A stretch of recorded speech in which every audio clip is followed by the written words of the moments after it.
Hi hello నమస్తే అందరూ ఎలా ఉన్నారు?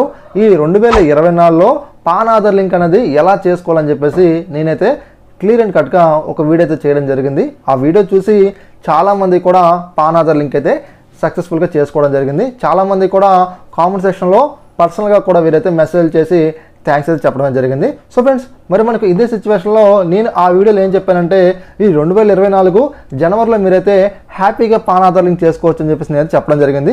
ప్రస్తుతం చేసుకుంటున్నారు, కానీ మనకు కొన్ని సిచ్యువేషన్స్లో కొన్ని ప్రాబ్లమ్స్ అయితే చాలామంది కూడా ఫేస్ చేస్తున్నారన్నమాట. సో దీనివల్ల మనకు 1000 రూపీస్ అనేవి మనం లాస్ అయ్యే అవకాశం కూడా ఉంది. సో ఈ రోజు వీడియో మనమైతే మరి మనకు 1000 రూపీస్ అనేవి మనం లాస్ అవ్వకుండా ఏం చేయాలి అనే వాటి గురించి మనమైతే పూర్తి సమాచారం ఈ వీడియోలో మనం తెలుసుకుందాం. మరి మనం ఆలస్యం చేయకుండా వీడియోకి వెళ్ళిపోదాం. అంతకన్నా ముందుగా మీరు కనుక ఫస్ట్ టైం కనుక మనకి యూట్యూబ్ ఛానల్కి వచ్చినట్లయితే మీరైతే తప్పకుండా మనకి యూట్యూబ్ ఛానల్ని సబ్స్క్రైబ్ డైలీ ఫాలో అండి. ఇక మరి మనం డిలే చేయకుండా పూర్తి వీడియోలోకి వచ్చినట్లయితే ఫ్రెండ్స్, ఈ 2024లో మీ యొక్క పాన్ కార్డ్కి ఆధార్ కార్డ్ లింక్ మీరైతే చాలా హ్యాపీగా అయితే చేసుకోవచ్చండి. కానీ కొన్ని సిచ్యువేషన్స్ కారణంగా చాలామంది కూడా 1000 రూపాయలు అయితే లాస్ అవ్వడం జరుగుతుందన్నమాట. ఫ్రెండ్స్, పాన్ ఆధార్ లింక్ చేసుకోవడానికి మనం ఏం చేస్తామంటే మనకు ఇన్కమ్ ట్యాక్స్ వారి యొక్క అఫీషియల్ వెబ్సైట్ అయినటువంటి ఈ ఫైలింగ్ వెబ్సైట్లోకి మనమైతే వెళ్ళడం జరుగుతుంది. అక్కడ మనకు లింక్ ఆధార్ అని చెప్పేసి కనిపిస్తూ ఉంటుంది. అక్కడ మీరు క్లిక్ చేసి మీకు పాన్ కార్డ్ నెంబర్, మీకు ఆధార్ కార్డ్ నెంబర్ మీరైతే ఎంట్రీ చేసి సబ్మిట్ చేస్తారు. తర్వాత మీకు ఏంటంటే మళ్ళీ వెరిఫికేషన్ ప్రాసెసింగ్ కింద మళ్ళీ మీ యొక్క పాన్ కార్డ్ నెంబర్, మీకు ఆధార్ కార్డ్ నెంబర్, తర్వాత మీకు మొబైల్ నెంబర్ అయితే ఆటోమేటిక్ జరుగుతుంది. తర్వాత మనకు నెక్స్ట్ స్టెప్లోకి వెళ్తే ఏదైతే మీరు మొబైల్ నెంబర్ ఇచ్చారో ఆ యొక్క మొబైల్ నెంబర్కి ఒక ఓటీపీ అయితే రావడం జరుగుతుంది. ఆ ఓటీపీ వచ్చిన తర్వాత సో మనమైతే మనం ఏదైతే పెనాల్టీ పే చేద్దాం అనుకుంటున్నామో దానికి సంబంధించి అసెస్మెంట్ ఇయర్ మనమైతే సెలెక్ట్ అయితే చేసుకోవాలి. తర్వాత 500 రిసిప్ట్స్ మనం ఈ యొక్క ఆప్షన్ మనమే సెలెక్ట్ చేసుకోవాలి. తర్వాత మనం పేమెంట్ ఆప్షన్కి వెళ్ళిన తర్వాత సో అక్కడ మనకు లాట్ ఆఫ్ గేట్వేస్ అనేవి మనకు కనిపిస్తూ ఉంటాయండి.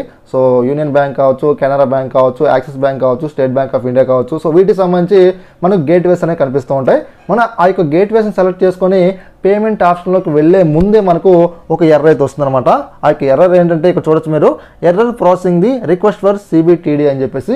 ఫ్రెండ్స్, చాలామంది కూడా ఇలా ఫేస్ చేస్తున్నారండి. ఇలా ఎవరైతే ఈ యొక్క ప్రాబ్లం ఫేస్ చేస్తున్నారో సో అక్కడితో మీరు క్విట్ చేసేసి బ్యాక్ వచ్చేయండి. సో మీరు అక్కడితో పాన్ ఆధార్ లింక్ చేయకండి, ఎందుకంటే 1000 రూపాయలు అనేవి మీరైతే లాస్ అవ్వడం జరుగుతుంది అన్నమాట.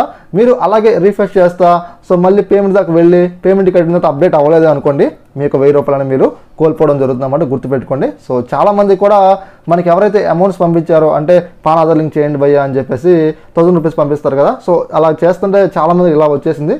ఇక్కడ నేనైతే ఒక విషయాన్ని అయితే నేనైతే ఫైండ్ అవుట్ చేశాను. ఈ 2024లో ఈ యొక్క ఈ ఫైలింగ్ వెబ్సైట్ మన వాళ్ళైతే మైగ్రేట్ చేస్తున్నారండి. ఇక అదేవిధంగా కొత్తగా ఎవరైతే ఇన్కమ్ ట్యాక్స్ పే చేయడానికి సిద్ధంగా ఉన్నారో వీళ్ళందరూ కూడా ఈ యొక్క వెబ్సైట్లో వీరైతే అకౌంట్ అనేది క్రియేట్ చేసుకోవాలి. ఇక అదేవిధంగా ఆల్రెడీ అకౌంట్ ఉన్నవారు కొన్ని లావాదేవీలను జరుపుతూ ఉంటారన్నమాట ట్యాక్స్ పే చేయడం కోసం. సో వీటన్నిటికి సంబంధించి మనకు వర్క్ అనేది జరుగుతూ ఉంటుంది. సో దీనివల్ల మనకైతే ఈ యొక్క వెబ్సైట్ అనేది చాలా స్లోగా అయితే మనకైతే ఉండటం జరుగుతుంది అన్నమాట. ఈ సిచ్యువేషన్లో మనం పాన్ ఆధార్ లింక్ చేసుకోవడం అనేది కరెక్ట్ కాదు. ఒక్కసారి 1000 రూపాయలు పోతే మళ్ళీ తిరిగి రావన్నమాట. 1000 రూపాయలు అనేవి కొంతమందికి ఒక రోజు శాలరీ, కొంతమందికి 2 రోజుల శాలరీ, మరి కొంతమందికి అయితే 3 రోజుల శాలరీ కూడా అనమాట. సో కొంతమంది నెలకు వచ్చేసి 4000 5000 కూడా సంపాదించే వాళ్ళు ఉన్నారు. సో వాళ్ళు పాన్ ఆధార్ లింక్ చేసుకోవడానికి 1000 రూపాయలు అనేది చిన్న మొత్తం కాదు, పెద్ద మొత్తమే అనమాట. సో ఏదైనప్పటికీ సో మీరు ఏంటంటే మీకు 1000 రూపాయలు అనేవి మీరు లాస్ అవ్వకుండా ఉండాలంటే కొన్ని రోజులు ఆగండి. సో మేబీ ఈ జనవరి క్రాస్ అయిన తర్వాత మీరు పాన్ ఆధార్ లింక్ చేసుకోవడానికి మీరైతే ట్రై చేయండి. మనకు ఎట్టి పరిస్థితుల్లో ఈ యొక్క పాన్ ఆధార్ లింక్ అనేది మనకు రద్దు చేయరండి. ఖచ్చితంగా మనం పాన్ ఆధార్ లింక్ అనేది ఖచ్చితంగా చేసుకోవాల్సిందే అనమాట. ఇక అదే మనకు డేట్ కూడా మనకు ఆపేస్తారు, ఇక చేసుకోవడానికి అవకాశం అంటే మనకు లేదండి. సో మనం 1000 రూపాయలు పే చేసి ఎప్పుడైనా సరే మనం లింక్ చేసుకోవచ్చు అనమాట. సో ఎప్పటికీ కూడా మనం స్టాప్ చేయరు. గుర్తుపెట్టుకోండి, మీ పాన్ కార్డ్ అనేది ప్రస్తుతం ఇన్యాక్టివ్లో ఉంది. ఈ సంగతి కూడా మీకు అందరూ తెలిసిందే. సో త్వరగా పాన్ ఆధార్ లింక్ చేసుకొని మీరు యాక్టివ్ చేసుకోండి. నెక్స్ట్ మంత్ ట్రై చేయండి పాన్ ఆధార్ లింక్ చేయడానికి. ఓకే ఫ్రెండ్స్, ఈ వీడియో మీకైతే అర్థమైంది అనుకుంటున్నాను. సో ఇలాంటి ఎన్నో ఇన్ఫర్మేషన్ వీడియోస్ కోసం మీరైతే తప్పకుండా మన సాయి థింగ్స్ యూట్యూబ్ ఛానల్ని సబ్స్క్రైబ్ డైలీ ఫాలో అండి. Thanks for watching.